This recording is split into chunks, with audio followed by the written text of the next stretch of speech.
السلام عليكم ورحمة الله وبركاته. بسم الله الحمد لله وحده والصلاة والسلام على رسول الله وعلى آله وصحبه أجمعين أما بعد. বই শারহ উসুলিস সুন্নাহ মূল ভাষ্য ইমাম আহমদ ইবনে হাম্বল রাহিমাহুল্লাহ, ব্যাখ্যা শেখ আব্দুল আজিজ ইবনে আব্দুল্লাহ রাজিহি, অনুবাদ আব্দুল্লাহ মাহমুদ, পৃষ্ঠা 127।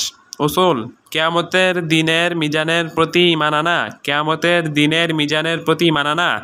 ওয়াল ঈমানু বিল মিজানি ইয়াউমাল কিয়ামাতি কামা জাআ ইউজানু আল আবদু ইয়াউমাল কিয়ামাতি ফালা ইয়াজিনু জানাহা বাউদা وتوزن أعمال العباد كما جاء في الأثر، والإيمان به والتصديق به والإعراض عمن رد ذلك وترك مجادلته। কিয়ামতের দিনের মিজানের প্রতি মানানা যেভাবে বর্ণিত হয়েছে। কিয়ামতের দিন বান্দাকে ওজন করা হবে, কিন্তু তার ওজন মশার ডানার সমানও হবে না। বান্দাদের আমলও ওজন করা হবে যেমনটি হাদিসে এসেছে। এর প্রতি ঈমান আনতে হবে এবং একে সত্যায়ন করতে হবে। আর যে ব্যক্তি তা প্রত্যাখ্যান করবে তাকে পরিহার করতে হবে এবং তার সাথে বিতর্ক করা থেকে বিরত থাকতে হবে। ব্যাখ্যা: উসুলুস সুন্নাহর অন্তর্ভুক্ত বিষয় যা ইমাম আহমদ বর্ণনা করেছেন ও নির্ধারণ করেছেন তা হলো কিয়ামতের দিনের মিজানের প্রতি ঈমান আনা ও তা সত্যায়ন করা এবং যে ব্যক্তি প্রত্যাখ্যান করবে তাকে পরিহার করা ও তার সাথে বিতর্ক করা থেকে বিরত থাকা। যেমন হাদিসে এসেছে যে কিয়ামতের দিন বান্দাকে ওজন করা হবে, কিন্তু তার ওজন মশার ডানা সমানও হবে না। বান্দাদের আমলও ওজন করা হবে যেমনটি হাদিসে এসেছে। আহলুস সুন্নাহ এসবের প্রতি ঈমান আনে। কিয়ামতের দিন মিজান স্থাপন করা হবে। মিজান ইন্দ্রিয় গ্রাহ্য বস্তু, তাতে বান্দাদের আমলসমূহ ওজন করা হবে। তার দুটি পাল্লা রয়েছে, একটি পাল্লা আসমানসমূহ জমিনের তুলনায় বড়। এ কারণে হাদিসে এসেছে ফাইন্নাস সামাওয়াতি সাবআ ওয়াল আরদিনাস সাবআ লাউ উদি'না ফি কিফাতিন ওয়া উদিয়াত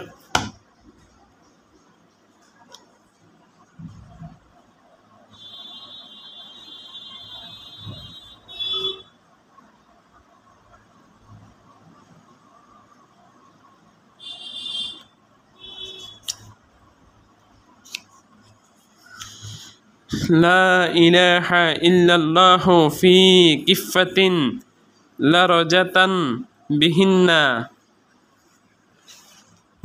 সাত আসমান ও সাত জমিনকে যদি এক পাল্লায়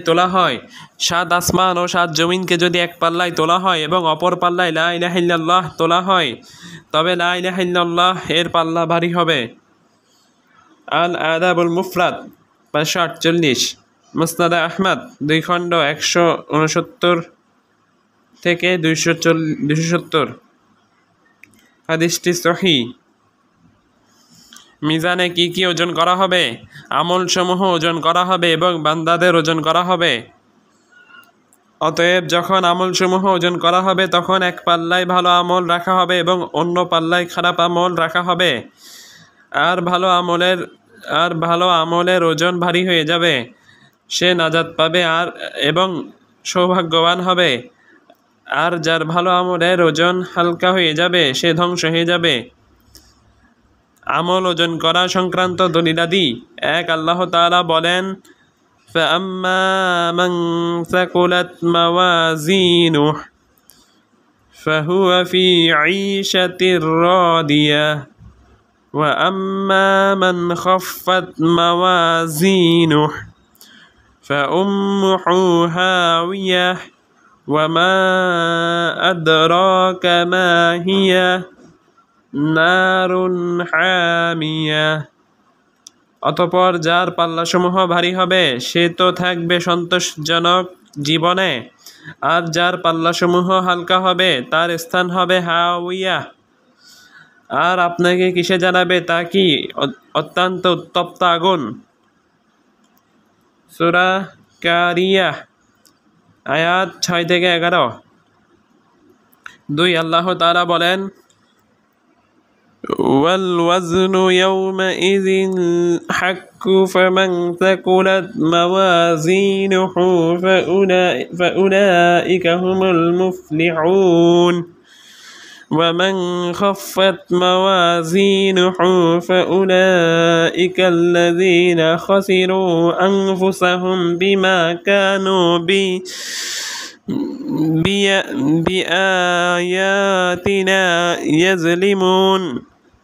সফল কাম হবে আর আর আর সেদিন ওজন যথাযথ হবে। সুতরাং যাদের পাল্লা ভারী হবে তারাই সফল কাম হবে, আর যাদের পাল্লা হালকা হবে তারাই সেই সব লোক যারা নিজেদের ক্ষতি করেছে, যেহেতু তারা আমাদের আয়াতসমূহের প্রতি জুলুম করত।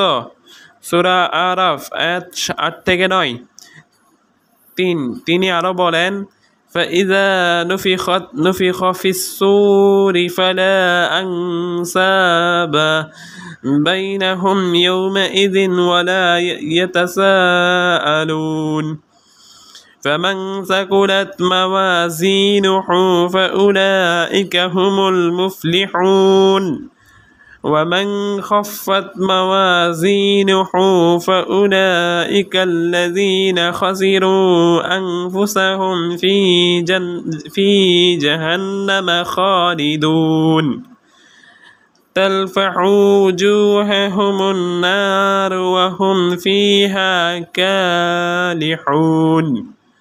অতঃপর যেদিন সিংহায় ফুঁক দেওয়া হবে সেদিন পরস্পরের মধ্যে আত্মীয়তার বন্ধন থাকবে না এবং একে অন্যের খোঁজ খবর নেবে না। অতঃপর যাদের পাল্লা ভারী হবে তারাই হবে সফল কাম, আর যাদের পাল্লা হালকা হবে তারাই নিজেদের ক্ষতি করেছে। তারা জাহান্নামে স্থায়ী হবে, আগুন তাদের মুখমণ্ডল দগ্ধ করবে এবং তারা সেখানে থাকবে বিভৎস চেহারায়। সূরা মুমিনুন আয়াত 101 থেকে 104। 4 নওয়াজ ইবনে সামান রাদিয়াল্লাহু আনহু থেকে বর্ণিত, তিনি বলেন, আমি রাসূলুল্লাহ সাল্লাল্লাহু আলাইহি সাল্লামকে বলতে শুনেছি, ওয়াল মিজানু বিয়াদির রহমানি ইয়ারফাউ আকওয়ামান ওয়ায়াখফিদু আখারিনা ইলা ইয়াউমিল কিয়ামাহ। মিজান দয়াময় আল্লাহর হাতে, তিনি কিয়ামত পর্যন্ত কোন সম্প্রদায়কে উন্নত করবেন এবং কোন সম্প্রদায়কে অবনত করবেন। সুনানু ইবনে মাজাহ 199, মুসনাদ আহমদ 4 খণ্ড 182 পৃষ্ঠা, হাদিসটি সহিহ। 5 সালমান ফারিসি রাদিয়াল্লাহু আনহু থেকে বর্ণিত, তিনি বলেন, রাসূলুল্লাহ সাল্লাল্লাহু আলাইহি সাল্লাম বলেন, কিয়ামতের দিন সিরাত স্থাপন করা হবে আর ব্লেডের মতো তার ধার রয়েছে। মুসান্নাফ ইবনে আবি শাইবা 13 খণ্ড 178 পৃষ্ঠা, মুস্তাদরাকে হাকিম 4 খণ্ড 586 পৃষ্ঠা। শেখ আলবানী সহিহ বলেছেন, সহিহা 941। তিনি আরো বলেন, কিয়ামতের দিন মিজান স্থাপন করা হবে, তাতে যদি আসমানসমূহ ও জমিনকে ওজন করা হয় তাহলে তা ধারণ করতে সক্ষম হবে। ফেরেশতাগণ বললেন, হে রব, কাকে তা ওজন করবে? আল্লাহ বলবেন, আমি আমার সৃষ্টির যাকে ইচ্ছা করব।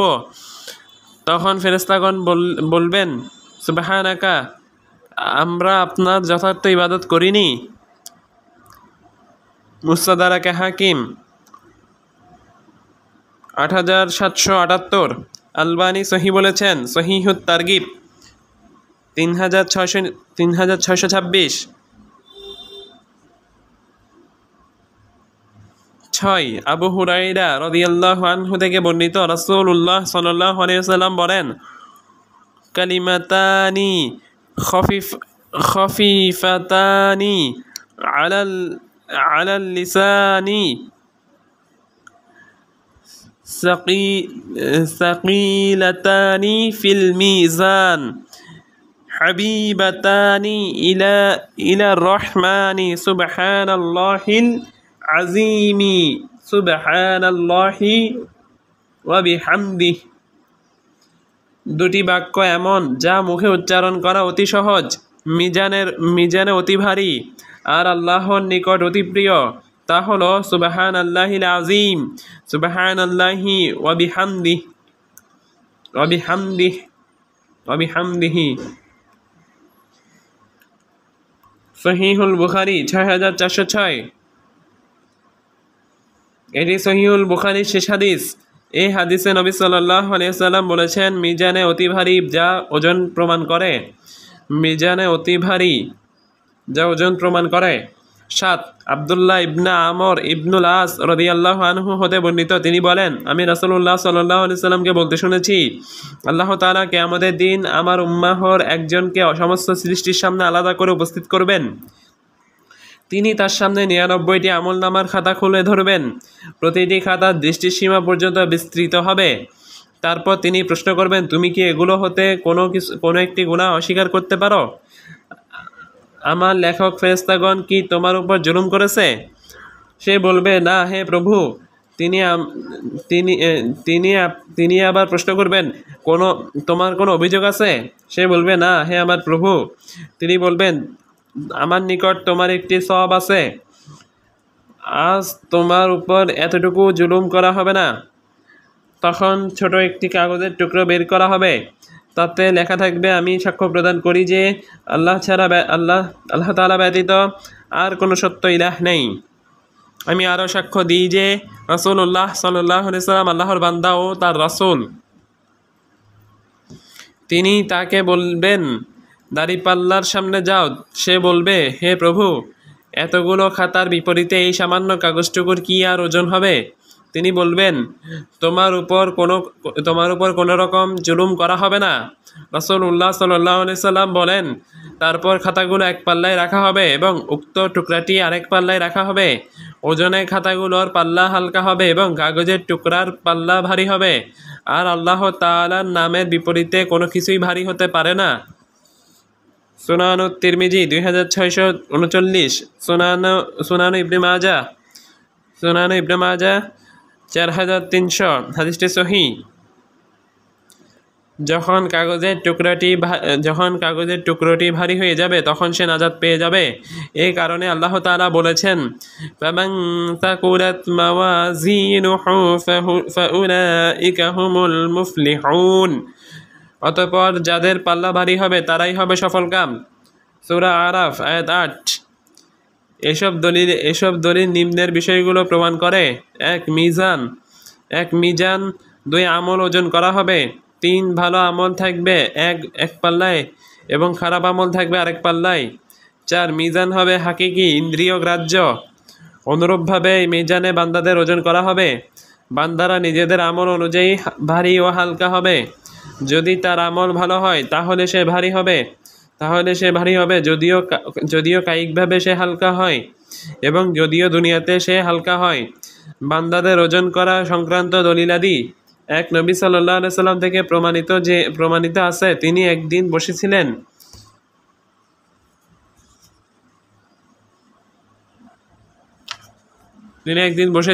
আশেপাশে কিছু সাহাবী ছিলেন। তাদের সামনে ছিলেন আব্দুল্লাহ ইবনে মাসউদ। বাতাস ইবনে মাসউদের পায়ের নলাকে খুলে দেয়। ফলে সাহাবীগণ হেসে ওঠেন। নবী সাল্লাল্লাহু আলাইহি ওয়াসাল্লাম বলেন, কি কারণে তোমরা হাসছো? তারা বলেন, তার নলা চিকন হওয়ার কারণে ইয়া রাসূলুল্লাহ। নবী সাল্লাল্লাহু আলাইহি ওয়াসাল্লাম বলেন, সেই সত্তার কসম যার হাতে আমার জীবন, কিয়ামতের দিন তার 2 নলা মিজানে উহুদ পাহাড়ের তুলনায় বেশি ভারী হবে। মুসনাদ আহমদ 1 খণ্ড 420 পৃষ্ঠা থেকে 421। মুসনাদ আবি দাউদ তায়ালিসি 355। অন্য বর্ণনায় আছে, তিনি রাসূলুল্লাহ সাল্লাল্লাহু আলাইহি ওয়াসাল্লামের জন্য মিসওয়াক কাটতেন। শেখ আলবানী সহিহ বলেছেন, সহিহা 2750। ইবনে মাসউদের 2 নলার ক্ষেত্রে তিনি বলেছেন, কিয়ামতের দিন তার 2টি নলা মিজানে উহুদ পাহাড়ের তুলনায় বেশি ভারী হবে। কিসে 2টি নলাকে ভারী করেছে? শতামল। 2 আবু হুরায়রা রাদিয়াল্লাহু আনহু হতে বর্ণিত, রাসূলুল্লাহ সাল্লাল্লাহু আলাইহি ওয়াসাল্লাম বলেন, কিয়ামতের দিন একজন খুব মোটা ব্যক্তি আসবে, কিন্তু সে আল্লাহর কাছে মশার পাখার চেয়েও কম ওজন হবে। তারপর তিনি বলেন, পাঠ করো, সুতরাং আমরা তাদের জন্য কিয়ামতের দিন কোনো ওজনের ব্যবস্থা রাখব না। সহিহুল বুখারী 4729। আয়াতটি হলো, وعرضنا جهنم يومئذ للكافرين عرضا الذين كانت أعينهم في غطاء عن ذكري وكانوا لا يستطيعون سمعا أفحسب الذين كفروا أن يتخذوا عبادي من دوني أولياء إنا أعتدنا جهنم للكافرين نزلا قل هل ننبئكم بالأخسرين أعمالا الذين ضل سعيهم في الحياة الدنيا وهم يحسبون أنهم يحسنون صنعا أولئك الذين كفروا بآيات ربهم ولقائه فحبطت أعمالهم فلا نقيم لهم يوم القيامة وزنا আর সেদিন আমরা জাহান্নামকে প্রত্যক্ষভাবে উপস্থিত করব কাফিরদের কাছে, যাদের চোখ ছিল আমার নিদর্শনের প্রতি অন্ধ এবং যারা শুনতেও ছিল অক্ষম। যারা কুফরি করেছে তারা কি মনে করেছে যে তারা আমার পরিবর্তে আমার বান্দাদেরকে অভিভাবক রূপে গ্রহণ করবে? আমরা তো কাফিরদের আপ্যায়নের জন্য জাহান্নাম প্রস্তুত রেখেছি। বলুন, আমরা কি তোমাদেরকে এমন লোকদের কথা জানাবো যারা আমলের দিক দিয়ে সবচেয়ে বেশি ক্ষতিগ্রস্ত? ওরাই তারা পার্থিব জীবনে যাদের প্রচেষ্টা পণ্ড হয়, যদিও তারা মনে করে যে তারা সৎ কাজই করছে। তারাই সেসব লোক যারা তাদের রবের নির্দেশনাবলী ও তার সাথে তাদের সাক্ষাতের ব্যাপারে কুফরি করেছে, ফলে তাদের সকল আমল নিষ্ফল হয়ে গেছে। সুতরাং আমরা তাদের জন্য কিয়ামতের দিন কোনো ওজনের ব্যবস্থা রাখব না। সূরা কাহাফ আয়াত 100 থেকে 105। মাসআলা, কিভাবে কাগজের টুকরাওয়ালা ব্যক্তি নাজাত পাবে? প্রশ্ন হলো, কিভাবে কাগজের টুকরাওয়ালা ব্যক্তি নাজাত পাবে অথচ প্রত্যেক মুসলিম ব্যক্তির রয়েছে তার কাগজের টুকরোর মতো লা ইলাহা ইল্লাল্লাহু ওয়া আশহাদু আন্না মুহাম্মাদান রাসূলুল্লাহ? এই কাগজের টুকরো প্রত্যেক মুসলিম তো এই সাক্ষ্য দেয়। তাহলে কিভাবে অনেক অবাধ্য ব্যক্তিকে জাহান্নামে শাস্তি দেওয়া হবে অথচ তারও এই কাগজের টুকরো থাকবে? যদি এমন কাগজের টুকরো না দেওয়া হয় তাহলে সে তো মুসলিম হবে না। জবাব, উক্ত কালিমা সম্বলিত কাগজের টুকরোওয়ালা ব্যক্তি কালিমা পাঠ করেছে ইখলাসের সাথে এবং সততা ও তওবার সাথে। আবার হয়তো সে মৃত্যুর সময় বলেছে, ফলে উক্ত কালিমা তার মাঝে থাকা যাবতীয় সংশয়, সন্দেহ ও প্রবৃত্তিকে পুড়িয়ে ফেলেছে এবং তার পাপসমূহ জ্বালিয়ে দিয়েছে। অতঃপর তার অন্তর আল্লাহর ভালোবাসা ও ইমানের বাস্তবতা দ্বারা পরিপূর্ণ হয়ে গিয়েছে। সে তা অমনোযোগী হয়ে ও অমনস্ক হয়ে বলেনি, কিন্তু অন্যরা তা বলেছে দুর্বল ইখলাসের সাথে।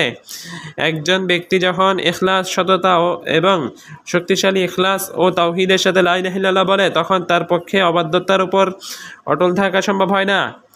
ফলে খাতাগুলোর পাল্লা হালকা হয়ে যায় এবং কাগজের টুকরোর পাল্লা ভারী হয়ে যায়। কিন্তু কেউ যদি তা দুর্বল ইখলাসের সাথে বলে, তাহলে তার তাওহীদি কালিমা হালকা হয়ে যায়। ফলে তার মাঝে সংশয়, সন্দেহ ও প্রবৃত্তির ভিড় জমায় এবং সে অবাধ্যতার উপর অটল থাকে। আর সে তওবা ছাড়াই বড় গুনাহের উপর মারা যায়, এই কারণে তাকে শাস্তি দেওয়া হবে এবং সে আল্লাহর ইচ্ছাধীন থাকবে। মাসআলা, আমল বান্দা ও আমলের সহিফা কি ওজন করা হবে? প্রশ্ন, এ ব্যাপারে উল্লেখ করা হয় যে মিজানে 3টি বস্তু ওজন করা হবে। ক, আমলসমূহ, খ, আমলকারী বান্দা, গ, আমলের সহিফা বা খাতা। আবার কেউ বলেন মিজানে 2টি বস্তু ওজন করা হবে। ক, আমলসমূহ, খ, আমলকারী বান্দা। এটা শব্দগত মতবিরোধ নাকি অর্থগত মতবিরোধ? জবাব, স্পষ্ট যে এটি কেবল শব্দগত মতবিরোধ, কারণ আমল ও আমলের সহিফা একই বস্তু। আমলসমূহ লেখা হয় সহিফাতে, কাজেই তা একই বস্তু, অতএব সহিফা হবে আমলের অনুগামী। মিজানের ব্যাপারে বিদাতীদের অবস্থান। বিদাতীরা যেমন মুতাজিলারা আহলুস সুন্নাহ ওয়াল জামাহর বিরোধিতা করেছে এবং মিজানকে অস্বীকার করেছে। তারা বলে কিয়ামতের দিন 2 পাল্লাওয়ালা ইন্দ্রিয়গ্রাহ্য কোনো মিজান থাকবে না। মুতাজিলাদের মিজান অস্বীকার করার কারণ, তারা তাদের বিবেকের উপর নির্ভর করে, তারা দলিলের উপর নির্ভর করে না, বরং তারা দলিলকে নিজেদের পিছনে ছুঁড়ে ফেলে। তারা নিজেদের বিবেকের উপর নির্ভর করার কারণে গায়েব তথা অদৃশ্যের অনেক বাস্তবতা অস্বীকার করেছে। তার মধ্যে একটি হলো মিজান। তাদের 5টি উসুল হলো: 1, তাওহীদ; 2, আদল বা ইনসাফ; 3, 2 স্থলের মধ্যবর্তী স্থল; 4, শাস্তি কার্যকর করা; 5, ভালো কাজের আদেশ ও মন্দ থেকে নিষেধ। 1, তাওহীদ। যারা তাওহীদের আড়ালে বাতিলকে গোপন রেখেছে তা হলো আল্লাহর গুণাবলী নাকচ করা, কোরআনকে মাখলুক বলা এবং পরকালে আল্লাহর দর্শনকে নাকচ করা। 2, আদল বা ইনসাফ। তাদের আদল বা ইনসাফ হলো তকদিরকে মিথ্যা প্রতিপন্ন করা। 3, 2 স্থলের মধ্যবর্তী স্থল। তারা বলে বড় গুনাহে লিপ্ত ব্যক্তি মুসলিমও নয় এবং কাফিরও নয়, বরং তারা মুসলিম ও কাফিরের মধ্যবর্তী স্থলে অবস্থান করে। তারা বড় গুনাহেতে লিপ্ত ব্যক্তিকে চিরস্থায়ী জাহান্নামী বলে। 3, শাস্তি কার্যকর করা। এর মাধ্যমে তারা গুনাহগার ব্যক্তিদের ক্ষেত্রে শাফাআতকে নাকচ করে। 5, ভালো কাজের আদেশ ও মন্দ থেকে নিষেধ। এই মূলনীতির মাধ্যমে তারা জালিম শাসকের বিরুদ্ধে বিদ্রোহ করার অনুমতি প্রদান করে। আকলের ব্যাপারে তাদের অবস্থান। তারা আকল ও বিবেককে স্পষ্ট দলিলের উপর প্রাধান্য দেয়। তারা বলে হুজ্জত কায়েমের ক্ষেত্রে বিবেকই যথেষ্ট, আর কিতাব ও সুন্নাহ সতর্কতাবশত অতিরিক্ত বিষয়। কোরআন ও সুন্নাহ মূলত নেসাবের অতিরিক্ত 2 জন অতিরিক্ত সাক্ষীর মতো। যেমন কোনো বিচারক যদি 2 জন সাক্ষী তলব করে আর আপনি 4 জন সাক্ষী নিয়ে এলেন, তাহলে বিচারক 2 জন সাক্ষী গ্রহণ করবেন আর বাকি 2 জন হবে সতর্কবশত।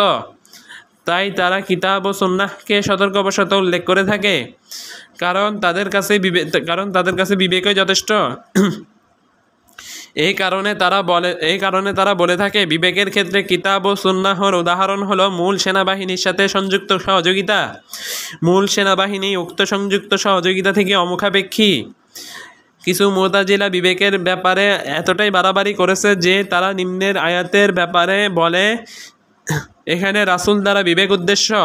আয়াতটি হলো ওয়ামা কুন্না মুআযযিবিনা হাত্তা নাবআসা রাসূলা, আর আমরা রাসূল না পাঠানো পর্যন্ত শাস্তি প্রদানকারী নই। সূরা ইসরা আয়াত 15। এই নীতির কারণে তারা ইন্দ্রিয়গ্রাহ্য মিজানকে নাকচ করেছে।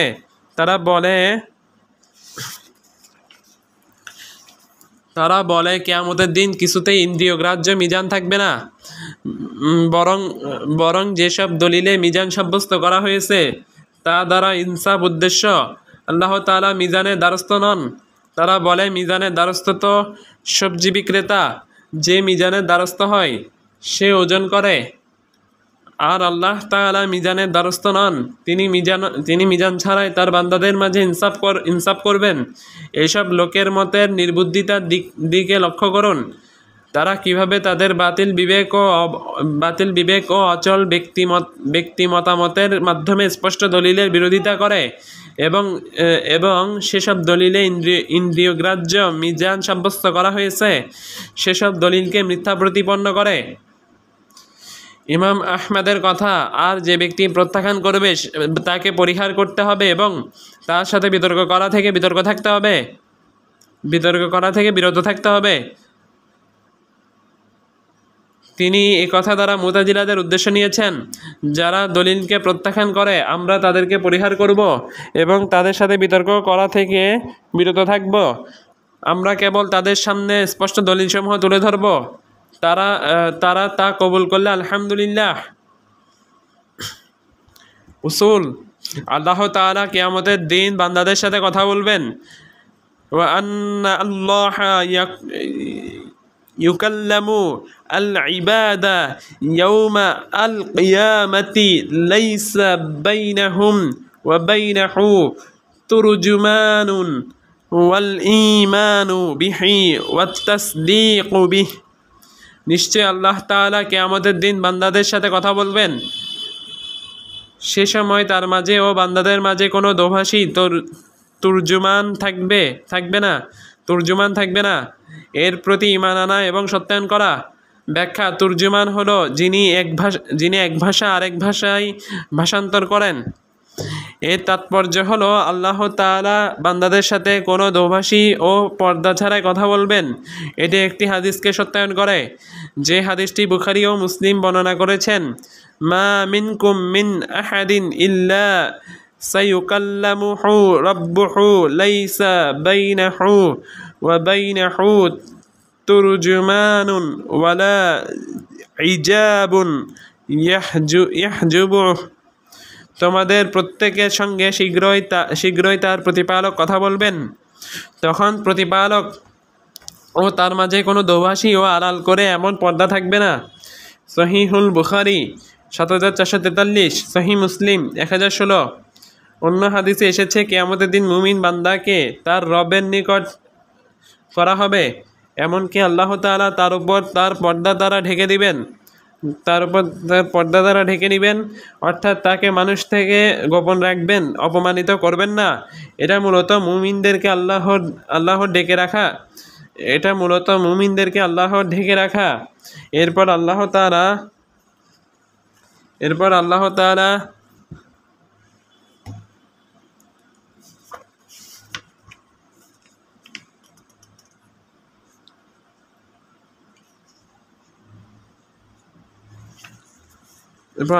বলেন,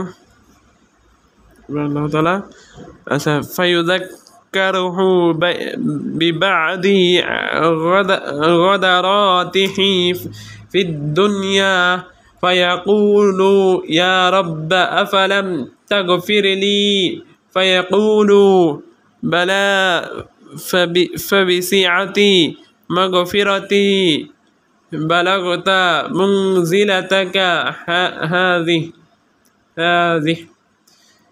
তিনি তাকে দুনিয়ার কিছু নাফরমানির কথা মনে করিয়ে দিবেন। লোকটি যখন বলবে, হে আমার রব, আপনি কি আমাকে মাফ করেননি? তিনি বলবেন, হ্যাঁ, আমার ক্ষমার বদৌলতে তুমি এই জায়গাতে পৌঁছেছ। সহিহুল বুখারী ২৪৪১, সহিহ মুসলিম ২৭৬৮। আরেক হাদিসে এসেছে, আবু যার রাদিয়াল্লাহু আনহু থেকে বর্ণিত যে রাসূলুল্লাহ সাল্লাল্লাহু আলাইহি ওয়াসাল্লাম বলেন, জাহান্নাম হতে সবার শেষে উদ্ধারপ্রাপ্ত ও জান্নাতে সবার শেষে প্রবেশকারী লোকটিকে আমি অবশ্যই জানি।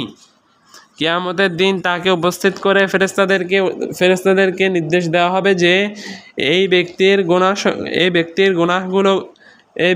ছোট গুনাহগুলো তার সামনে পেশ করো আর বড় গুনাহসমূহ আলাদা তুলে রাখো। সুতরাং ফেরেশতাগণ তার সম্মুখে ছোট গুনাহগুলো উপস্থিত করবেন আর ওই ব্যক্তিকে বলা হবে, তুমি অমুক দিন এ পাপ কাজ করেছিলে, অমুক দিন সে কাজ করেছিলে। সে বলবে, হ্যাঁ, সে কোনোটি অস্বীকার করতে পারবে না আর বড় গুনাহসমূহ পেশ করা নিয়ে সে ভয় করতে থাকবে। অতঃপর তাকে বলা হবে, তোমার এক একটি গুনাহের পরিবর্তে এক একটি নেকি দেওয়া হলো। তখন লোকটি বলবে, হে প্রতিপালক, আমি আরও অনেক অন্যায় কাজ করেছি যেগুলো এখনও দেখছি না, যেগুলো এখানে দেখছি না। অবশ্যই রাসূলুল্লাহ সাল্লাল্লাহু আলাইহি সাল্লামকে এমনভাবে হাসতে দেখেছি যে তার মাড়ির দাঁতগুলো পর্যন্ত প্রকাশ পেল। সহিহ মুসলিম 190 315। এখানে সাব্যস্ত করা হয়েছে যে কিয়ামতের দিন আল্লাহ তাআলা বান্দাদের সাথে কথা বলবেন। এখানে পুনরুত্থান, প্রতিদান ও হিসাব নিকাশ সাব্যস্ত করা হয়েছে। যে ব্যক্তি পুনরুত্থানকে মিথ্যা প্রতিপন্ন করবে বা কিয়ামতের দিনকে মিথ্যা প্রতিপন্ন করবে সে কোরআনের স্পষ্ট দলিল ও ইজমা অনুযায়ী কাফির।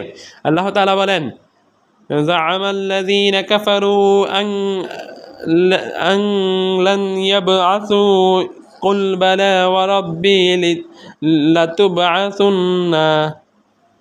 কাফিরেরা ধারণা করে যে তাদেরকে কখনো পুনরুত্থিত করা হবে না। বলুন, অবশ্যই হ্যাঁ, আমার রবের শপথ তোমাদেরকে অবশ্যই পুনরুত্থিত করা হবে। সূরা তাগাবুন আয়াত 7। জ্ঞাত বিষয় যে পুনরুত্থান, প্রতিদান ও হিসাব নিকাশ সাব্যস্ত করা ইমানের 6টি ভিত্তি ও রোকনের অন্তর্ভুক্ত। কাজেই যে ব্যক্তি তা অস্বীকার করবে সে কুফরি করবে। আল্লাহ তাআলা তার নবীকে 3 স্থানে পুনরুত্থান ও কিয়ামতের শপথ করার আদেশ দিয়েছেন। এক, আল্লাহ তাআলা বলেন, যা'আমাল্লাযীনা কাফারু আন লান ইয়াবআসু কুল বালা রাব্বি লাতুবআসুন্না। কাফেরেরা ধারণা করে যে তাদেরকে কখনো পুনরুত্থিত করা হবে না। বলুন, অবশ্যই হ্যাঁ, আমার রবের শপথ তোমাদেরকে অবশ্যই পুনরুত্থিত করা হবে। সূরা তাগাবুন আয়াত 7। সূরা তাগাবুন আয়াত 7। তিনি পুনরুত্থানের ব্যাপারে শপথ করেছেন এবং তা অস্বীকারীকে কাফির বলেছেন। 2, তিনি আরও বলেছেন, ওয়ায়াস্তানবিউনাকা আহাক্কুন হুয়া কুল ই ওয়া রাব্বি ইন্নাহু লাহাক্কু ওয়া মা আনতুম বিমুজিজিন। আর তারা আপনার কাছে জানতে চায় এটা কি সত্য? বলুন, হ্যাঁ, আমার রবের শপথ এটা অবশ্যই সত্য, আর তোমরা মোটেই অপারগকারী নও। সূরা ইউনূস আয়াত 10। আর পুনরুত্থান নিয়ে জানতে চাই, অর্থাৎ পুনরুত্থান নিয়ে জানতে চাই, তিনি অন্যত্র বলেন, وقال الذين كفروا لا يأتينا الساعة قل بلى وربي لتأتينكم عالم الغيب।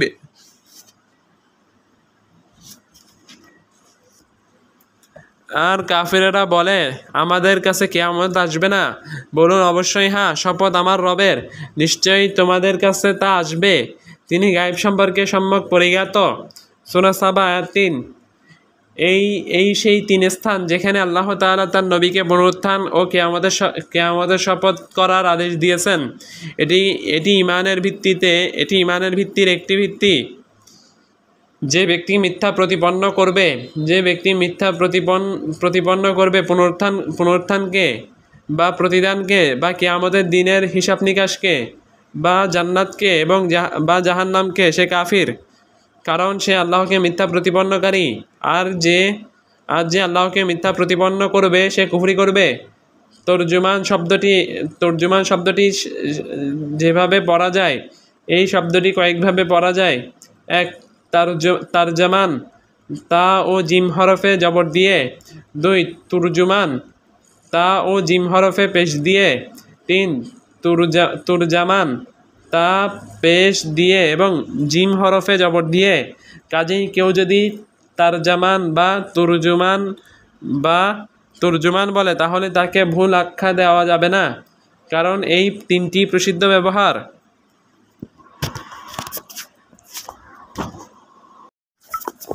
শারহ উসুলিস সুন্নাহ 141 পৃষ্ঠা। উসুল হাউজের প্রতি ঈমান। ওয়াল ঈমানু বিল হাউদি ওয়া আন্না লিরাসূলি আল্লাহি সাল্লাল্লাহু আলাইহি ওয়াসাল্লাম হাউদান ইয়াউমা আল কিয়ামাতি তারিদু আলাইহি উম্মাতুহু আরদুহু মিথলু তুলিহ মাসীরাতা Shahrin আনিয়াতুহু কাআদাদি নুজুমি as-samaa'i ala ma sahhat bihi al-akhbaru min ghairi wajhin হাউজের প্রতি ঈমান আনা এবং ঈমান আনা যে কিয়ামতের দিন রাসূলুল্লাহ সাল্লাল্লাহু আলাইহি সাল্লামের হাউজ থাকবে, যেখানে তার কাছে তার উম্মাহ আসবে। হাউজের প্রস্থ হবে তার দৈর্ঘ্য সমান, আর তার দৈর্ঘ্য হলো 1 মাসের রাস্তা। তার পাত্র হবে আসমানের তারকাসমূহের সমান। এ ব্যাপারে একাধিক সনদে হাদিসসমূহ সহিহ বলে প্রমাণিত হয়েছে। ব্যাখ্যা: উসুলুস সুন্নাহর অন্তর্ভুক্ত হলো হাউজের প্রতি ঈমান আনা এবং ঈমান আনা যে কিয়ামতের দিন রাসূলুল্লাহ সাল্লাল্লাহু আলাইহি সাল্লামের হাউজ থাকবে, যেখানে তার উম্মাহ তার কাছে আসবে।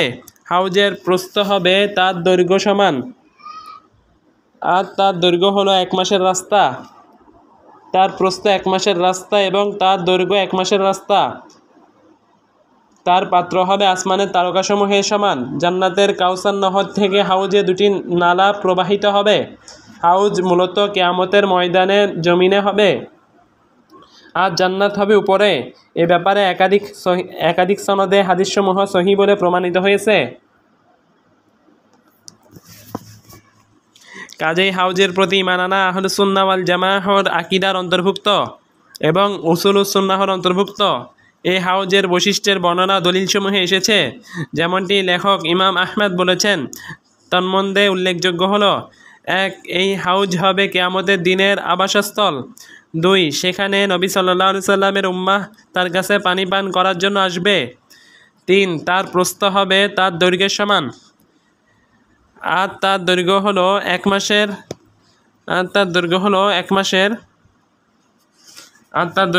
মাসের রাস্তা। তার প্রস্থ 1 মাসের রাস্তা এবং তার দৈর্ঘ্য 1 মাসের রাস্তা।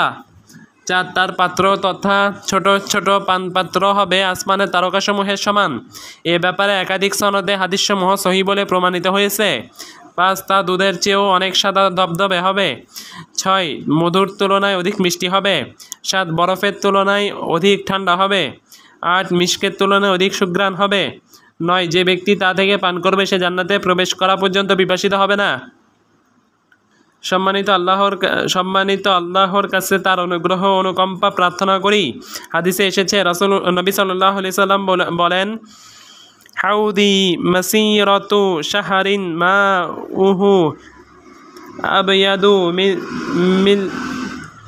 মিন আল-লাবানি ওয়া রিহুহু আতয়াবু মিন আল-মিসকি ওয়া কিজানু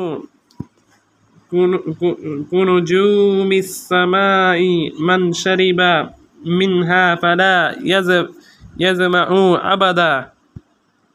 আমার হাউজের প্রশস্ততা 1 মাসের পথের সমান। তার পানি দুধের চেয়ে সাদা। তার ঘ্রাণ মিশক এর চেয়ে বেশি সুগন্ধযুক্ত এবং তার পানপাত্রগুলো হবে আকাশের তারকার মতো অধিক। তার থেকে যে পান করবে সে আর কখনো পিপাসার্ত হবে না। সহিহুল বুখারী 6579, সহিহ মুসলিম 2292। হাউজের বৈশিষ্ট্যের বর্ণনা অনেক হাদিসে এসেছে, তবে কিছু হাদিসে তার ব্যবধানের কথা এভাবে এসেছে যে তার দৈর্ঘ্য হবে সানা থেকে মদিনার দূরত্ব সমান। সহিহ মুসলিম 2303, মুসনাদ আহমদ 2 খণ্ড 162 থেকে 163 পৃষ্ঠা ও 199 পৃষ্ঠা। আর কোনো বর্ণনা এসেছে আইলা থেকে মক্কার দূরত্ব সমান। মুসনাদ আহমদ 3 খণ্ড 345 ও 384, মুজামুল আওসাত 753, সহিহ ইবনে হিব্বান 6449। আবার কোনো বর্ণনা এসেছে জারবা থেকে আজরাহর দূরত্ব সমান। সহিহুল বুখারী 6577, সহিহ মুসলিম 2299। এ নিয়ে আলিমগণ মতবিরোধ করেছেন। একদল আলিম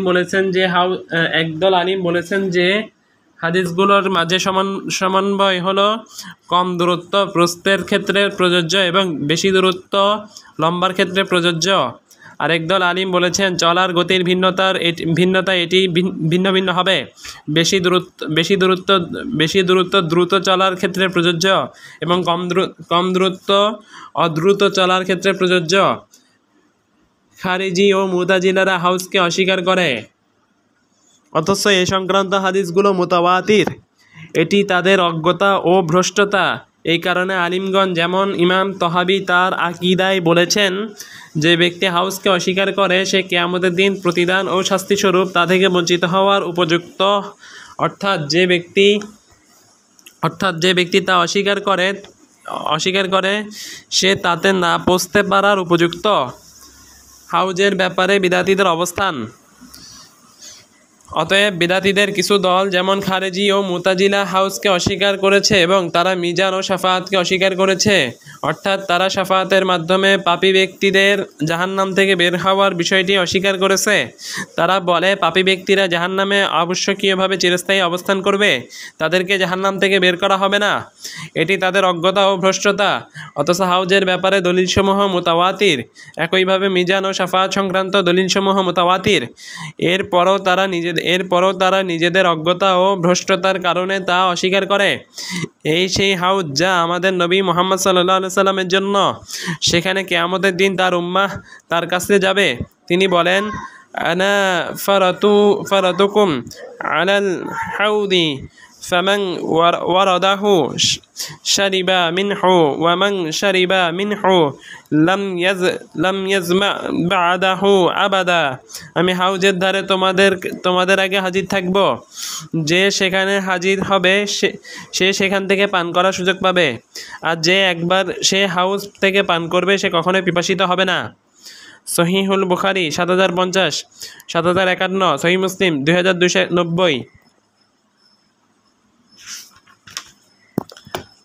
ফারাত মানে যিনি জাতির পূর্বে অগ্রবর্তী হন এবং জাতির জন্য মেহমানদারিত্ব প্রস্তুত করেন। কাজেই তিনি তাদের আগে গিয়ে তাদের আগমনের অপেক্ষা করবেন এবং তাদের অভিবাদন জানাবেন, যাদেরকে হাউস থেকে তাড়িয়ে দেওয়া হবে। সহিহ হাদিসসমূহে প্রমাণিত আছে যে এই উম্মাহর এমন কিছু মানুষ হাউজের কাছে যাবে যারা পরিবর্তন ও বিকৃত করেছিল, ফলে তাদেরকে তাড়িয়ে দেওয়া হবে, যেমন পিপাসিত উটকে তাড়িয়ে দেওয়া হয়। নবী সাল্লাল্লাহু আলাইহি সাল্লাম বলেন, লা ইয়ারিদু আলাইয়া আকওয়ামুন আ'রিফুহুম ওয়া ইয়ারিফুনি সুম্মা ইউহালু বাইনি ওয়া বাইনাহুম। অবশ্যই এমন কিছু দল আমার কাছে হাজির হবে যাদেরকে আমি চিনতে পারবো এবং তারাও আমাকে চিনতে পারবে, কিন্তু এর পরই তাদের ও আমার মাঝে প্রতিবন্ধকতা দিয়ে দেওয়া হবে। সহিহুল বুখারী ৭০৫০, ৭০৫১, সহিহ মুসলিম ২২৯০। অন্য বর্ণনায় রয়েছে, ইযা আহওয়াইতু লিউনাইলাহুম ইখতুলিজু দুনি ফাআকুলু আই রব্ব আসহাবি ইয়াকুলু লা তাদরি মা আহদাসু বা'দাক। আমি যখন তাদের পান করতে উদ্যত হব তখন তাদেরকে আমার নিকট হতে ছিনিয়ে নেওয়া হবে। আমি বলবো, হে আমার রব, এরা তো আমার সাথী। তখন তিনি বলবেন, আপনার পর তারা নতুন কি ঘটিয়েছে তা আপনি জানেন না। সহিহুল বুখারী ৭০৪৯। অন্য বর্ণনা রয়েছে, আমি বলবো, আবার সাথী। সহিহুল বুখারী ৬৫৭৫, সহিহ মুসলিম ২২৯৭। অন্য বর্ণনায় রয়েছে, ইন্নাহুম লাম ইয়াজালু মুরতাদ্দাইনা আলা আকাবিহিম মুনযু ফারাকতাহুম। এ সময় আল্লাহ বলবেন, যখন আপনি এদের নিকট হতে বিদায় নেন তখন তারা মুরতাদ হয়ে যায়। সহিহুল বুখারী ৩৩৪৯, সহিহ মুসলিম ২৮৬০।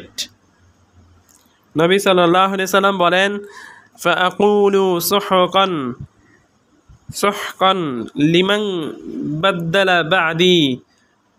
এ শুনে আমি বলবো, যারা আমার পরে পরিবর্তন করেছে তারা দূর হোক। সহিহুল বুখারী ৭০৫১, সহিহ মুসলিম ২৯৯১। আলিমগণ বলেছেন, যাদেরকে তাড়িয়ে দেওয়া হবে তারা নবী সাল্লাল্লাহু আলাইহি সাল্লামের মৃত্যুর পর মুরতাদ হয়ে যায়। তারা ছিল বেদুইন লোক, তাদের অন্তরে ঈমান প্রতিষ্ঠিত হয়নি। কিন্তু যেসব সাহাবীদের অন্তরে ঈমান দৃঢ়ভাবে প্রতিষ্ঠিত হয় এবং যারা নবী সাল্লাল্লাহু আলাইহি সাল্লামের সাথে জিহাদ করেন এবং তার সাথে লেগে থাকেন, আল্লাহ তাদেরকে অটল রাখেন। মূলত এমন কিছু বেদুইন মুরতাদ হয়ে যায় যারা নবী সাল্লাল্লাহু আলাইহি সাল্লামকে দেখলেও তারা তার সাথে লেগে থাকেনি এবং তাদের অন্তরে ঈমান প্রতিষ্ঠিত হয়নি, ফলে তারা মুরতাদ হয়ে যায়। নবী সাল্লাল্লাহু আলাইহি সাল্লাম গায়েব জানতেন না। এখানে আরেকটি উপকারী কথা রয়েছে, তা হলো নবী সাল্লাল্লাহু আলাইহি সাল্লাম গায়েব জানতেন না, কারণ তিনি বলেছেন ইয়াকুলু লা তাদরি মা আহদাতু বা'দাক। তখন তিনি বলবেন, আমার পর তারা নতুন কি ঘটিয়েছে তা আপনি জানেন না। সহিহুল বুখারী ৭০৪৯। কাজেই তিনি গায়েব জানলে ওই বিষয় জানতেন। এই হাদিসে সেসব সীমালঙ্ঘনকারীদের খণ্ডন রয়েছে যারা নবী সাল্লাল্লাহু আলাইহি সাল্লামের ইবাদত করে এবং বলে তিনি গায়েব জানতেন। কিছু দল নবী সাল্লাল্লাহু আলাইহি সাল্লামকে উঁচু করে ইলাহ ও মাহবুদের স্থান উন্নীত করেছে, যেমন হিন্দুস্তানের বারজাবি দল। তারা বলে নবী সাল্লাল্লাহু আলাইহি সাল্লাম গায়েব জানতেন। এরা কাফির দল। এর মাধ্যমে একটি হাদিসের দুর্বলতা প্রমাণ হয়। যে হাদিসে বর্ণিত হয়েছে যে নবী সাল্লাল্লাহু আলাইহি সাল্লাম বলেছেন,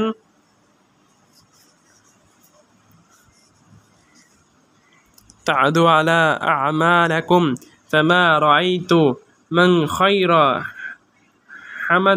হামাদাল্লাহু আলাইহি ওয়া মা রাআইতা মান শারা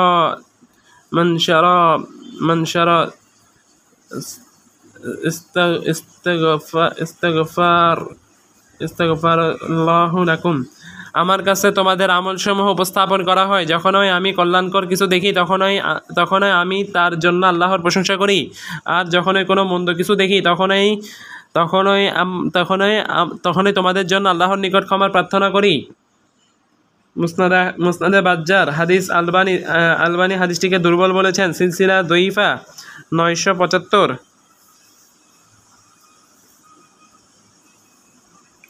হাদিসটি দুর্বল। উপরের সহিহ হাদিসগুলো এই হাদিসকে খণ্ডন করে, কারণ তার কাছে যদি তার উম্মাহর আমলসমূহ পেশ করা হতো তাহলে তিনি দাঁড়িয়ে দেওয়া এসব লোকদেরকে ও এসব লোকের অবস্থার কথা জানতেন। তাকে বলা হতো না ইয়াকুলু লা তাদরি মা আহদাসু বা'দাক। তখন তিনি বলবেন আপনার পর তারা নতুন কি ঘটিয়েছে তা আপনি জানেন না।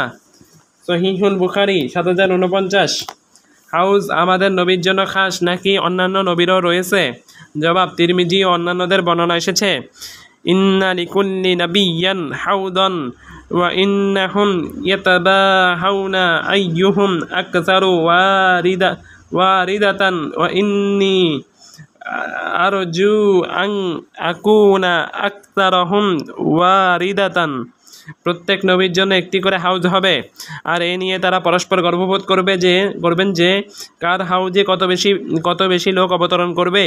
আমি দৃঢ়ভাবে আশা করি যে আমার হাউজেই সবচেয়ে বেশি সংখ্যক লোক আসবে। সুনানুত তিরমিজি ২৪৪৩। আল মুজামুল কাবির ৬৮৮১। হাদিসটি সহিহ। আল্লাহ তাআলা যেন আমাদেরকে তার অনুগ্রহ অনুকম্পা দ্বারা তাদের অন্তর্ভুক্ত করেন। হাউজের প্রতি ঈমান ১৪৭ পৃষ্ঠা। কিয়ামতের দিন যেসব বিষয় ঘটবে। ১. সিংহায় ফুৎকার।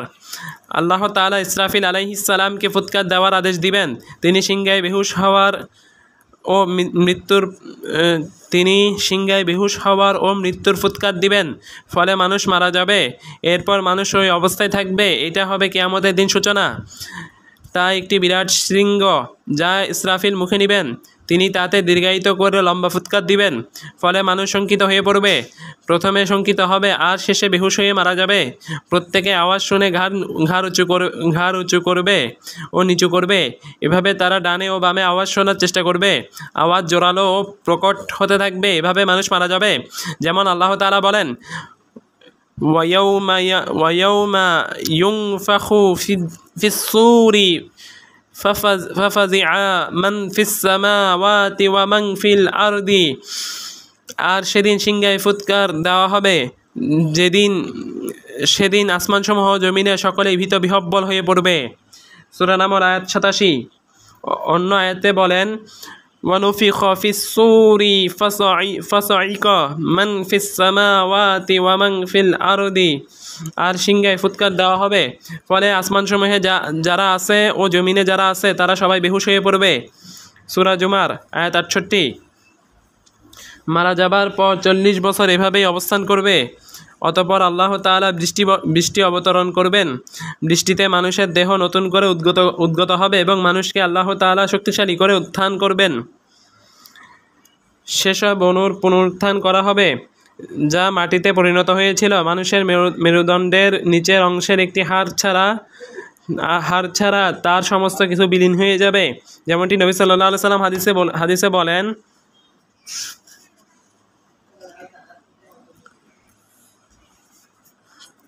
কুল্লু ইবনি আদম ইয়াকুলুহু তুরাবু ইল্লা আজবাজ জানাবি মিনহু খুলিকা ওয়া ফীহি ইউরাক্কাব।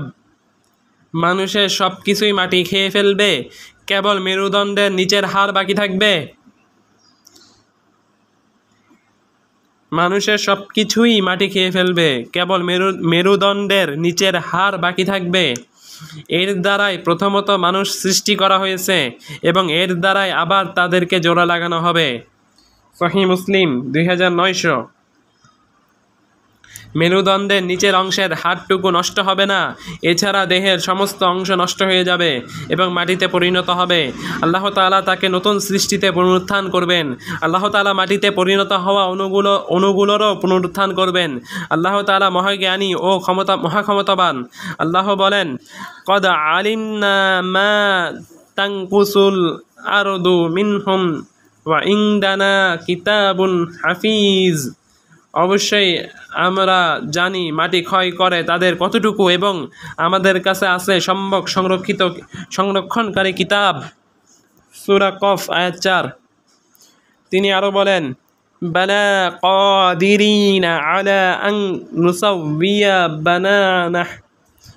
অবশ্যই হ্যাঁ, আমরা তার আঙ্গুলের আগা পর্যন্ত সুবিন্যস্ত করতে সক্ষম।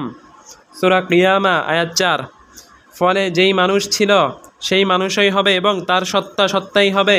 যখন তাদের সৃষ্টি পরিপূর্ণ হয়ে যাবে তখন আল্লাহ তাআলা ইসরাফিলকে ফুৎকার দেওয়ার অনুমতি দিবেন।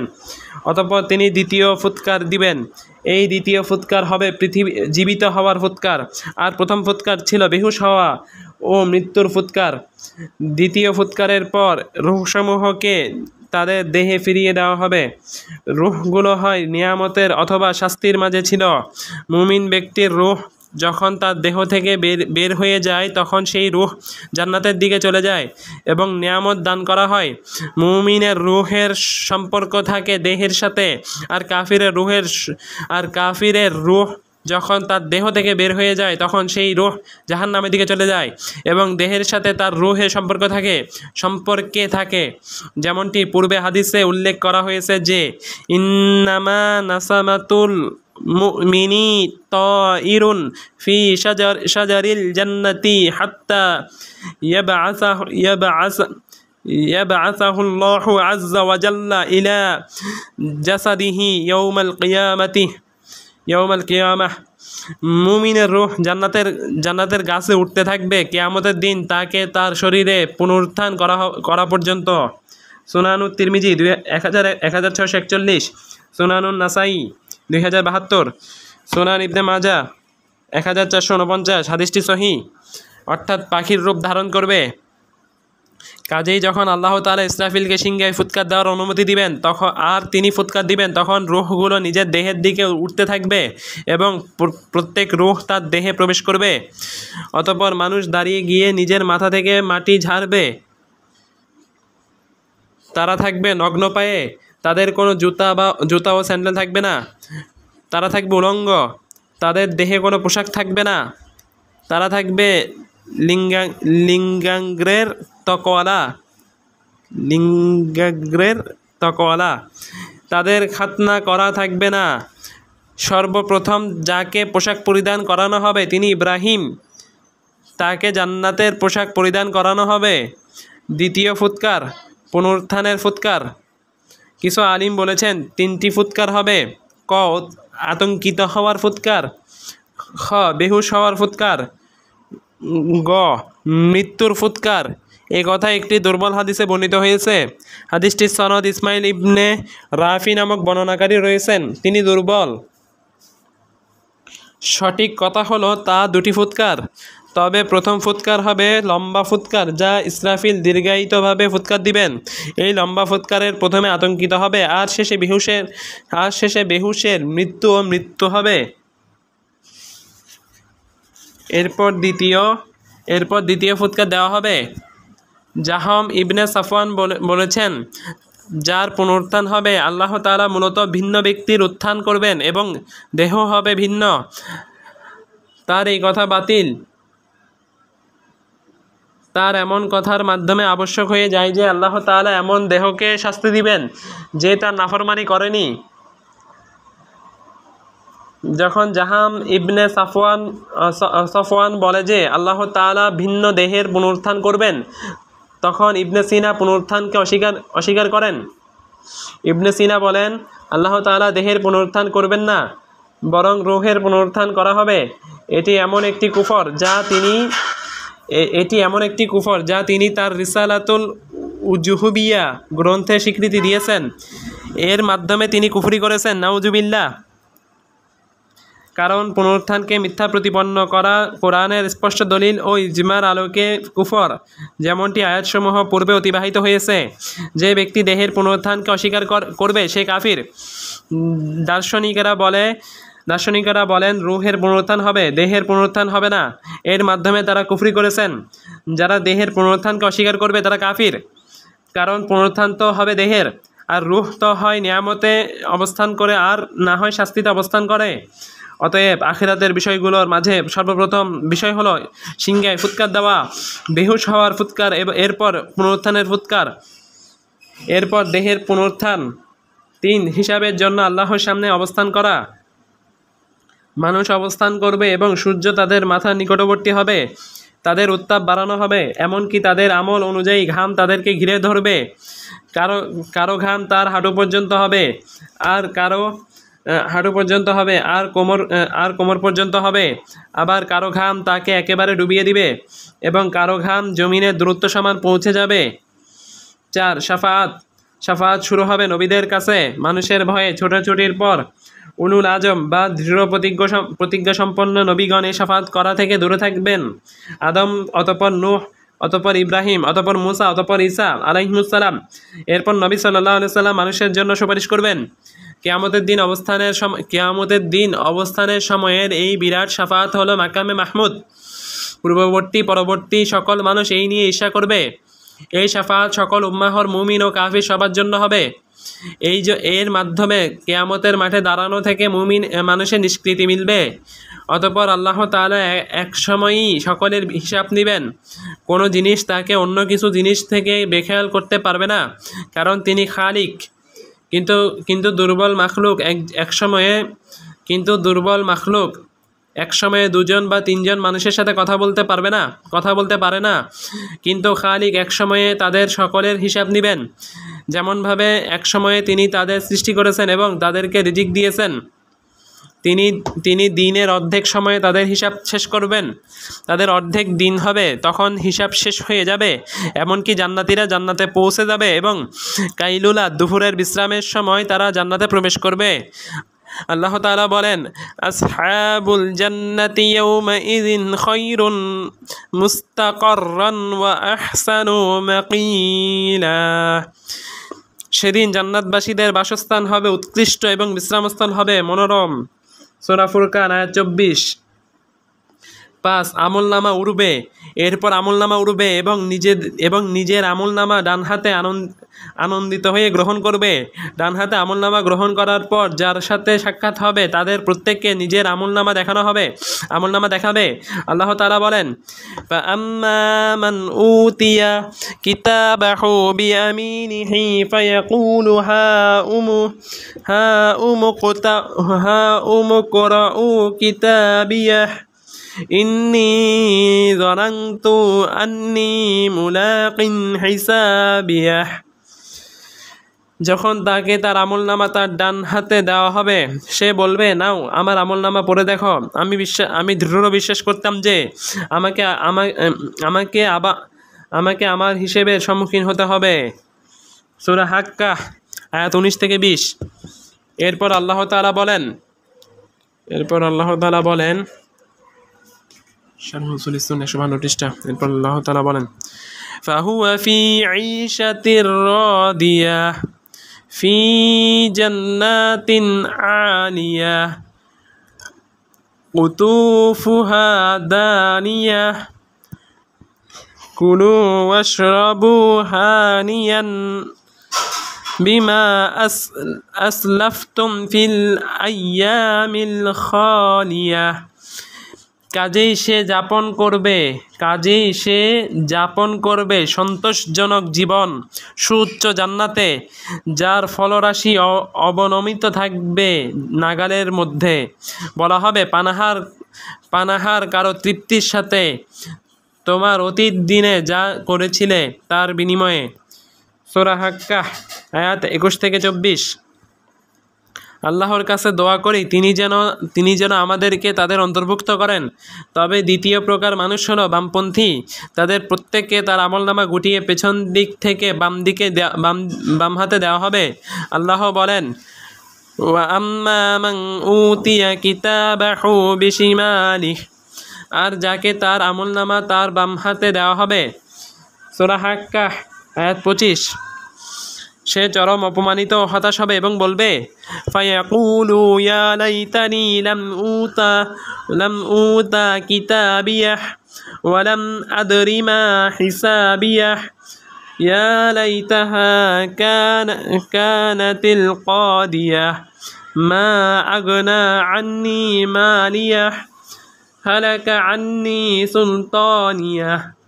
সে বলবে, হায় আমাকে যদি আমার আমলনামা দেওয়াই না হতো, আর আমি যদি না জানতাম আমার হিসাব। হায় আমার মৃত্যুই যদি আমার শেষ হতো, আমার ধন সম্পদ আমার কোনো কাজেই এলো না, আমার ক্ষমতাও বিনষ্ট হয়েছে। সূরা হাক্কাহ আয়াত 25-29।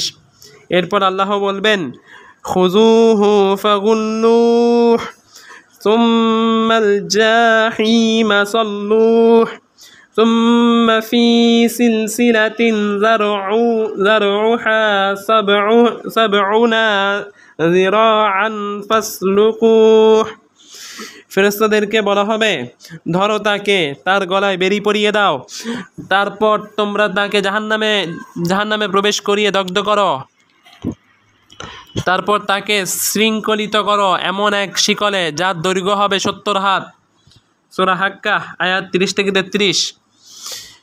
এরপর আল্লাহ তাদের সেসব খবিশ আমলসমূহের কথা উল্লেখ করেছেন, যেসব আমলের কারণে তারা জাহান্নামে প্রবেশের অধিকারী হয়েছে। আল্লাহ বলেন, ইন্নাহু কানা লা ইউমিনু বিল্লাহিল আযীম, নিশ্চয় সে মহান আল্লাহর প্রতি ঈমানদার ছিল না। সূরা হাক্কাহ আয়াত 34। অর্থাৎ সে পুনরুত্থানকে অস্বীকার করত, এর প্রতি বিশ্বাস রাখত না।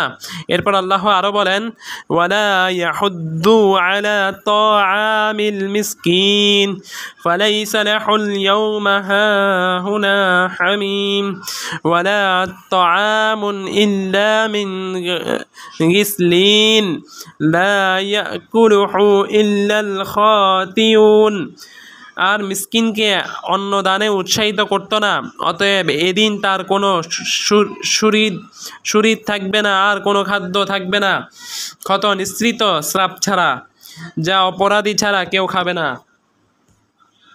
সূরা হাক্কাহ আয়াত 34-37। আল্লাহ তাআলা আরও বলেন, ওয়া আম্মা মান উতিয়া কিতাবাহু ওয়ারাআ যাহরিহি فسوف يدعو ثبورا ويصلى سعيرا। আর যাকে তার আমলনামা তার পিঠের পিছন দিক থেকে দেওয়া হবে, সে অবশ্যই তার ধ্বংস রাখবে এবং জ্বলন্ত আগুনে দগ্ধ হবে। সূরা ইনশিকাক আয়াত 10-12। তাদের প্রত্যেককে তার আমলনামা গুটিয়ে পেছন দিক থেকে বাম হাতে দেওয়া হবে। নাউজুবিল্লাহ। 6 সঠিক মতানুসারে এরপর মানুষ হাউজে আসবে। এর দাবি হলো হাউজ হবে মিজানের পূর্বে। তবে কিছু আলিম বলেছেন হাউজে যাওয়ার পূর্বে আমল ওজন করা হবে। তবে সঠিক কথা হলো মিজানের পূর্বে হাউজ হবে। এ কারণ দুটি: ক, মানুষ পিপাসিত অবস্থায় আসবে, কাজেই প্রথমে হাউজে আসাই সঙ্গতিপূর্ণ। খ, খ সহিহ হাদিসে প্রমাণিত যে একদল লোককে হাউজ থেকে তাড়িয়ে দেওয়া হবে, কাজেই ওজনের পর যদি তারা হাউজে আসে তাহলে যাদের মিজানের পাল্লা হালকা হবে তারা জানবে যে তাদেরকে হাউজে নিয়ে যাওয়া হবে না। অতএব যখন তাদেরকে হাউজে নিয়ে যাওয়ার পর তাড়িয়ে দেওয়া হবে তখন এটি প্রমাণ করে যে হাউজ হবে মিজানের পূর্বে। 7 হাউজের পর আমলের ওজন হবে। খ সহিহ হাদিসে প্রমাণিত যে একদল লোককে হাউজ থেকে তাড়িয়ে দেওয়া হবে, কাজেই ওজনের পর যদি তারা হাউজে আসে তাহলে যাদের মিজানের পাল্লা হালকা হবে তারা জানবে যে তাদেরকে হাউজে নিয়ে যাওয়া হবে না। অতঃপর যখন তাদেরকে হাউজে নিয়ে যাওয়ার পর তাড়িয়ে দেওয়া হবে তখন এটি প্রমাণ করে যে হাউজ হবে মিজানের পূর্বে। 7 হাউজের পর আমলের ওজন হবে। 8 এরপর জাহান্নামের উপর স্থাপিত পুলসিরাতের উপর দিয়ে অতিক্রম করা হবে। 9 এরপর জান্নাত অথবা জাহান্নাম। সার কথা, পরকালের ব্যাপারে এই বিন্যাস সঠিক। মৃত্যুর ফুৎকার, এরপর পুনরুত্থানের ফুৎকার, এরপর বান্দাদের পুনরুত্থান, এরপর হাসরের ময়দানের একত্রীকরণ, এরপর বড় শাফাআত, এরপর ডান ও বাম হাতে আমলনামা গ্রহণ, এরপর হাউজে গমন, এরপর আমলনামা ওজন, এরপর পুলসিরাত অতিক্রম, এরপর জান্নাত বা জাহান্নাম। 10টি বিষয়। তবে কিছু বিদ্বান বলেছেন হাউজের পূর্বে পুলসিরাত অতিক্রম করতে হবে। তারা এর পক্ষে কিছু দলিল পেশ করে থাকেন। তন্মধ্যে একটি দলিল হলো এটি আনাস ইবনে মালিক রাদিয়াল্লাহু আনহু হতে বর্ণিত আছে। তিনি বলেন, আমি রাসূলুল্লাহ সাল্লাল্লাহু আলাইহি সাল্লামের নিকট নিবেদন করলাম যে তিনি যেন কিয়ামতের দিন আমার জন্য সুপারিশ করেন। তিনি বলেন, ঠিক আছে, আমি সুপারিশ করব। আমি তাকে প্রশ্ন করলাম, হে আল্লাহর রাসূল, আমি আপনাকে কোথায় খোঁজ করব? তিনি বললেন, তুমি সর্বপ্রথম আমাকে পুলসিরাতের সামনে খোঁজ করবে। আমি বললাম, পুলসিরাতে যদি আপনাকে না পাই? তিনি বললেন, তাহলে মিজানের ওখানে খুঁজবে। আমি আবার বললাম, মিজানের ওখানেও যদি আপনাকে না পাই? তিনি বললেন, তাহলে হাউজে কাউসারের সামনে খুঁজবে। আমি এই 3টি জায়গার যে কোনো একটিতে অবশ্যই উপস্থিত থাকব। সুনানুত তিরমিজি 2433, মুসনাদ আহমদ 3 খণ্ড 178 পৃষ্ঠা। হাদিসটি সহিহ। সঠিক কথা, পুলসিরাতের পূর্বে হাউজ। কারণ যদি পুলসিরাতের পর যদি হাউজে গমন করে তাহলে হাউজ হবে পুলসিরাতের পর, আর পুলসিরাত জাহান্নামের উপর স্থাপিত, আর হাউজে জান্নাতের নহর হবে, আর হাউজে জান্নাতের নহর থেকে 2টি নালা প্রবাহিত করা হবে। এমন হলে জাহান্নাম সেই 2টি নালার প্রতিবন্ধক হবে যে 2টি নালা হাউজে প্রবাহিত। আবার কিছু আলিম বলেছেন হাউজ হলো লম্বা, কাজেই মানুষ পুলসিরাত পার হবে।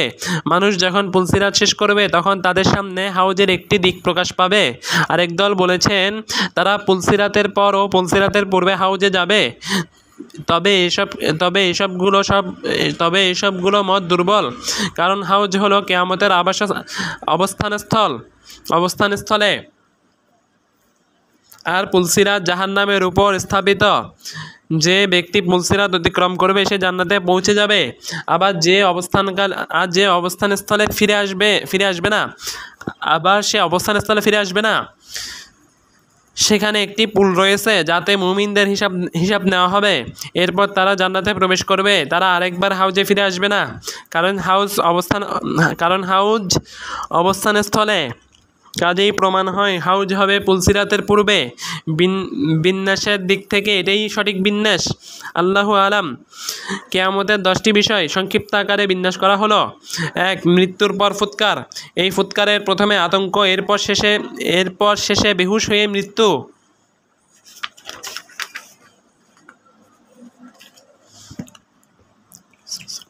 2. পুনরুত্থানের ফুৎকার। 3. দেহের পুনরুত্থান। আল্লাহ তাআলা দেহসমূহের পুনরুত্থান করবেন। 4. হাসর। মানুষ হাসর তথা একত্রিত হবে এবং আল্লাহর সামনে হিসাবের জন্য দাঁড়াবে ও অবস্থান করবে। 5. বড় শাফাআত। 6. ডানে ও বামে আমলনামা উঠবে। 7. হাউজে আসবে। 8. আমলের ওজন হবে। 9. পুলসিরাত অতিক্রম করবে। 10. জান্নাত অথবা জাহান্নাম।